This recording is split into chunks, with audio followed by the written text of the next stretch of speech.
Jadi stay tune terus ya. Halo teman-teman, selamat datang kembali di podcast kita hari ini. Semoga semuanya dalam keadaan sehat dan tetap semangat menjalani aktivitas ya. Nah, di episode kali ini kita akan membahas tentang tema yang cukup penting dan dekat banget dengan kehidupan remaja sekarang, yaitu tentang pergaulan bebas. Tapi topik ini sebenarnya sering kita dengar di lingkungan sekolah, media sosial, bahkan dalam kehidupan sehari-hari. Kadang ada remaja yang terpengaruh di lingkungan tanpa sadar kalau hal itu bisa berdampak buruk untuk dirinya sendiri. Ada juga yang ikut-ikutan hanya karena takut dijauhi teman atau ingin dianggap keren oleh lingkungannya. Padahal kalau dipikir-pikir, masa remaja itu masa yang penting banget untuk menentukan masa depan. Jadi kalau salah memilih lingkungan, dampaknya bisa panjang. Dan supaya pembahasannya lebih seru, hari ini aku bersama dengan narasumber kita yaitu Farah. Halo Farah, apa kabar? Halo Nela, alhamdulillah baik. Senang banget bisa ikut podcast hari ini. Iya, senang juga kalau bisa hadir di sini. Semoga obrolan kita hari ini bisa bermanfaat dan menjadi pengingat buat teman-teman yang dengar. Oke, langsung aja. Menurut kamu sebenarnya apa sih yang dimaksud dengan pergaulan bebas? Kalau menurut saya, pergaulan bebas itu adalah pergaulan yang sudah melewati batas norma atau aturan yang berlaku di masyarakat. Jadi seseorang mulai melakukan hal-hal negatif karena pengaruh lingkungan atau salah memilih teman. Iya, benar banget. Jadi sebenarnya bukan cuma soal nongkrong atau bertemannya, tapi lebih ke perilaku yang akhirnya membawa seseorang ke arah yang kurang baik.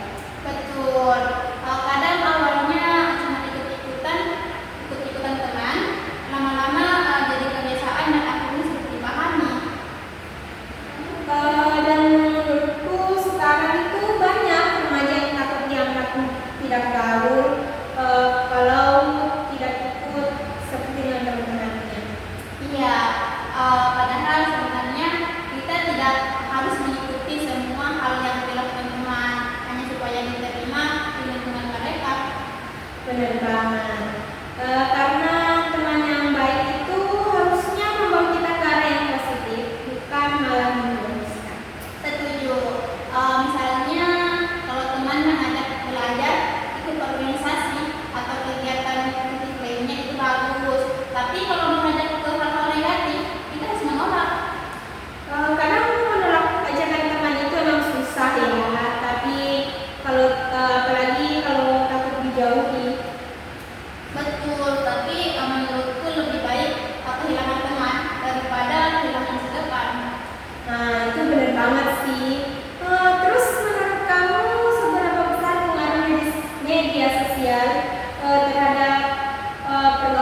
Nah, sekarang kita bahas dampaknya.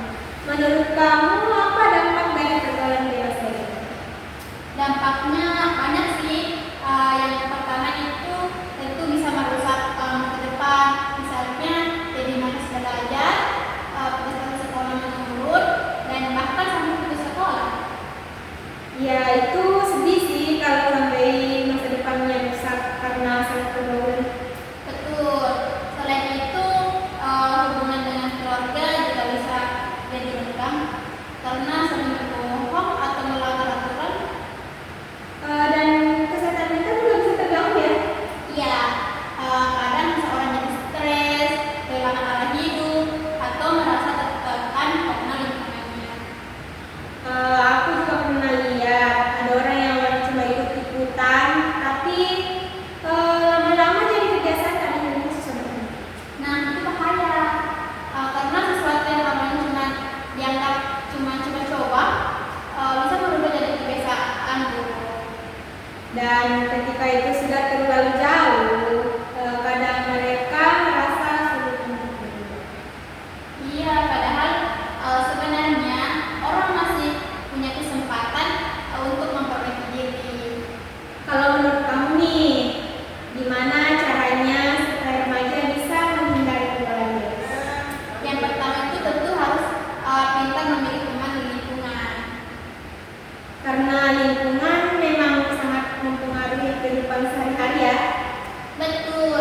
Selain itu, isi waktu dengan kegiatan positif seperti olahraga, ikut organisasi, belajar, atau mengembangkan hobi. Daripada waktu kosong dipakai untuk hal-hal yang gak bermanfaat ya. Iya, dan remaja juga harus punya tujuan hidup supaya lebih fokus menjalani masa depannya. Setuju banget. Kalau punya cita-cita, biasanya kita lebih berhati-hati dalam bertindak. Selain itu, penting juga mendekatkan diri kepada Tuhan dan mendengarkan nasihat orang tua sih. Karena bagi bagaimanapun orang tua pasti ingin yang terbaik untuk anaknya. Nah, teman-teman, dari pembahasan kita hari ini kita bisa belajar kalau pergaulan itu memang penting, tapi kita juga harus pintar menjaga diri dan memilih lingkungan yang baik. Dan jangan gampang ikut-ikutan hanya karena takut dijauhi teman. Teman yang baik justru membawa kita ke hal-hal yang positif. Benar banget. Karena masa depan kita jauh lebih penting daripada kesenangan sesaat. Terima kasih buat Farah yang sudah berbagi pendapat hari ini. Sama-sama Naila. Semoga podcast kali ini bermanfaat ya bagi teman-teman di luar sana. Dan terima kasih juga untuk teman-teman yang sudah mendengarkan podcast ini sampai selesai. Sampai jumpa di podcast selanjutnya. Bye-bye semua. Assalamualaikum warahmatullahi wabarakatuh. Hai teman-teman, selamat datang di podcast kita hari ini. Semoga semuanya dalam keadaan sehat dan tetap bersemangat dalam menjalankan aktivitasnya. Terima kasih juga yang sudah meluangkan waktu untuk mendengarkan podcast ini. Nah, di kesempatan kali ini kita akan membahas sesuatu yang cukup dekat dengan mahasiswa sekarang, yaitu tekanan mahasiswa di era digital. Mulai dari tugas kuliah, tuntutan akademik, rasa insecure, dan sampai pengaruh media sosial terhadap kesehatan mental. Nah, di sini saya sudah bersama salah satu narasumber yang akan berbagi pengalaman dan pendapatnya terkait hal tersebut. Halo Nela, apa kabar? Halo, alhamdulillah baik. Senang bisa ikut berbincang di podcast ini. Alhamdulillah. Terima kasih ya sudah meluangkan waktunya. Semoga obrolan kita hari ini bisa bermanfaat buat teman-teman yang mendengarkan. Oke, langsung masuk ke pembahasan. Menurut Naila, kehidupan mahasiswa sekarang memang lebih berat dibandingkan dulu atau sebenarnya sama saja? Baik, kalau menurut saya memang lebih berat sekarang karena mahasiswa ini bukan cuma dituntut untuk bagus di akademik,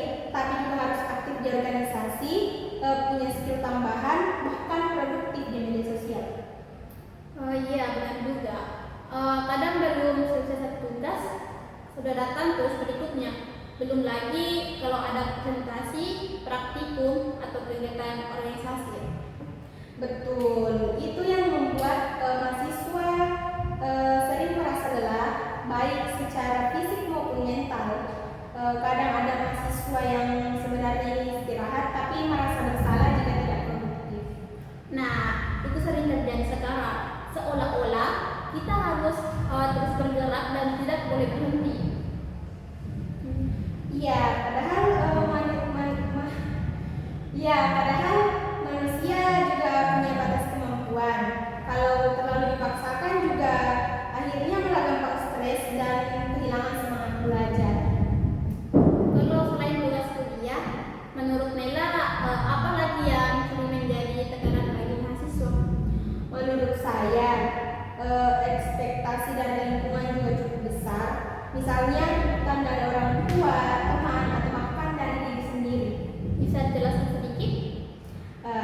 Kadang ada mahasiswa yang merasa harus selalu mendapat nilai bagus agar tidak mengecewakan orang tuanya. Ada juga yang merasa harus cepat-cepat sukses karena melihat teman-temannya sudah punya pencapaian tertentu. Iya, kadang tanpa sadar kita jadi membandingkan proses kita sendiri dengan orang lain.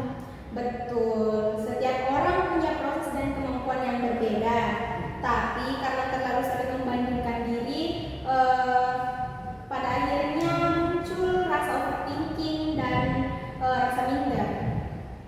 Kalau bicara tentang sosial media, menurut Nela, media sosial sekarang lebih membantu atau justru menambah tekanan? Menurut saya dua-duanya sih.